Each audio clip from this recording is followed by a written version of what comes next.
ဒီနှစ် AIC MA 2025ရဲ့နောက်ထပ်လူကြိုက်များတဲ့ဆိုင်ငယ်တစ်စီးကတော့ကျွန်တော်တို့ Honda ရဲ့ V3R 900 e-compressor prototype model ဆိုင်ငယ်လေးပဲပေါ့နော် V3R 900ဆိုတာ 900cc စလင်ဒါ3လုံးတက် V3 engine ကိုကိုစားပြုထားတာပါမနှစ် AIC MA show မှာလည်းတစ်ခါပြဘူးတယ်ဒီနှစ်လည်းထပ်ပြတယ်ပေါ့နော်B က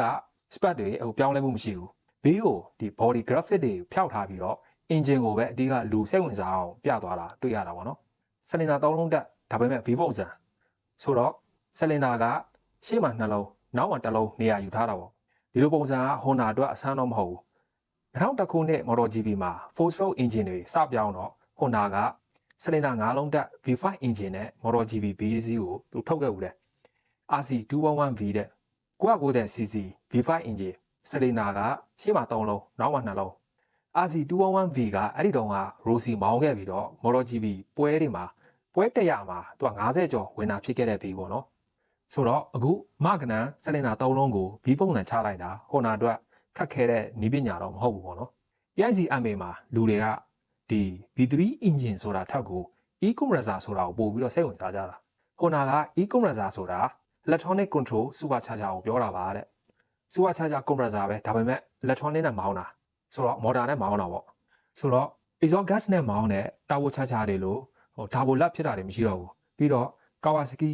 H2 မှာတက်ထားတဲ့ supercharger လို့တာမဏိချိန်ကျိုးတွေတက်ကြမလို့တာကြောင့် weight လည်းအတော်ပေါ့သွားတယ်ဒါပေမဲ့ကျွန်တော်တို့သေချာမသိသေးတာက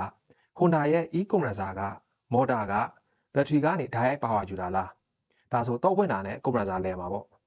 ဒါမှမဟုတ်အောက်ကင်ကော alternator နဲ့ရောချိတ်ထားတာလားဒါဆိုဆက်နှိုးလိုက်မှ compressor အလုံးလုံးမှာပေါ့ဒါတော့ကျွန်တော်တို့အတိအကျမသိသေးဘူးပေါ့နော် Honda ကပြောထားတာ V3 900cc ဒါပေမဲ့ compressor ပါတာကြောင့် V3 1200cc power လိုမျိုးထုတ်ပေးနိုင်မယ်ပြောထားတယ်။တဘောကတော့ 900cc engine size နဲ့အလေးချိန်ကို 1200cc power နဲ့မောင်းရမယ်လို့ပြောထားတာပေါ့။ဆိုတော့ B က size ရ compact ဖြစ်မယ်၊ကျစ်လက်မယ်ဒါပေမဲ့ power ကအင်မတန်ကောင်းမယ်။လိမ္မာန်တက်လက်စာမောင်းနိုင်မယ်။ rider စိတ်တိုင်းကြမယ်ပေါ့။မော်တော်ဆိုင်ကလောကမှာတော့အခု electronic compressor type ကတော့ပထမအဦးဆုံးပဲပေါ့နော်။ဆိုတော့ Honda အနေနဲ့ပြောထားတာကတော့ V3 900cc e-compressor ကတော့သိကြတယ်။ဒါပေမဲ့ဘယ်တော့ထုတ်မယ်ဘယ်တော့ဈေးကွက်ထဲရောက်မယ်ဆိုတာကိုတော့မပြောသေးဘူးပေါ့နော်